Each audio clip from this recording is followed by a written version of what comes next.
Aaron with Splish Splash Pool Service. I'm going to show you how to set up to vacuum without using the pump, the skimmer, or any kind of vacuum port. There are different times that you can't do that. One would be if you're vacuuming up a bunch of leaves. Also, if your water level is down, you can see this one here has no water in the skimmer. So I have set up a little bit of equipment to get this started. We're going to walk around, I'll show you what I've done, and we'll go from there. We'll go over here. I have my vacuum set up with the hose stretched out across the pool to where my water is going to be running. I set this up so that I can make sure that I have enough hose on this side to get the entire pool without having to restart the vacuum.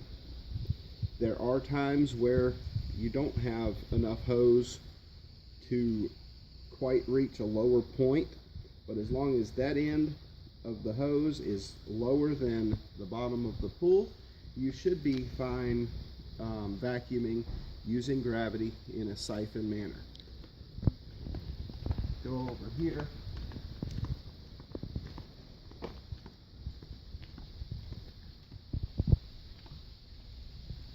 I have my hose running to a low spot where I will drain the pool, and we will have it set up to where as we vacuum this pool, these leaves and that kind of debris will go out through the hose. Won't worry about clogging the pool lines, won't have to worry about not having enough suction or not having enough water in the skimmer. On this side of the pool, we have your pump, we have your setup to run the water through the pool. This is an in-ground pool. This will work for above ground as well. You just keep your pool running. That way there is some water flowing through the returns. You can use that to start your water. That's what I'm doing here. Right now I have it off. I had to get some big clumps of leaves out of this pool, but I have this set to where the skimmer's off.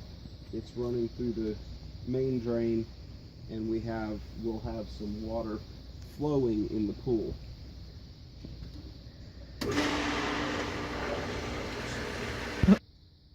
It is a good idea to fasten this side of the hose to something on the pool deck, be it a rail or laying a rock on it. I use a double-sided Velcro strap that I actually use to fasten my hose to when I'm traveling. Keeps it in order. Makes it a lot easier to get it in and out of my truck. But I fasten it on here so that it doesn't slide as it fills with water.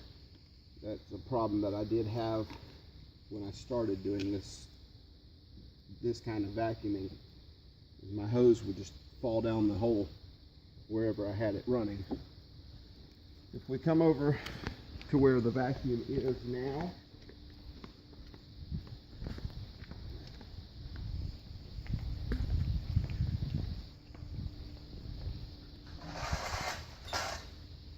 I'll hook my vacuum up and hold it right over this return. That will force water into the hose.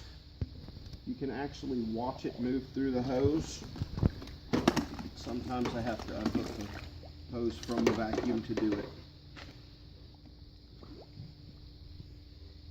But you can actually watch the water run through the hose and up the whole hill, and then when I think I've got it, put a couple of fingers over, and you start to feel the suction in the hose as the water's running. This is just like cleaning out a fish aquarium or anything else like that. You'll feel the water start to pull. It'll pull your finger. You don't want to close it all the way. You want to make sure that it stays under the water when you hook your vacuum back up.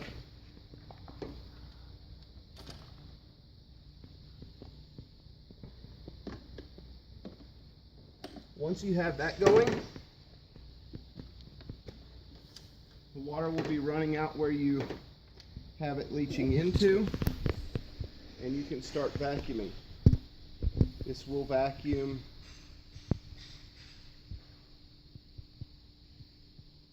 the debris up quite well. You get almost as good suction as you would vacuuming with your pump, and in some cases it will vacuum a little better.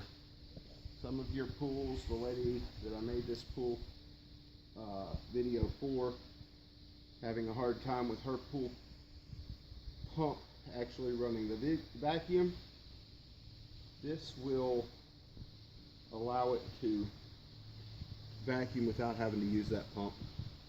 You will lose water, so you may want to run a hose unless you're closing the pool.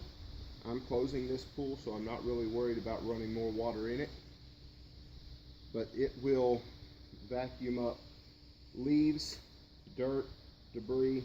You just don't want to hit any sticks or anything, because those usually will not go through the vacuum itself. Let's take a look at the leaves down here.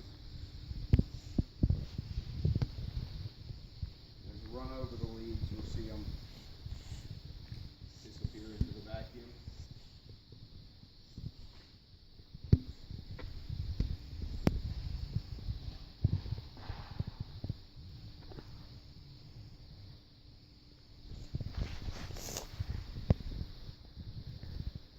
When you do this, you just have to make sure that the other end of the hose is low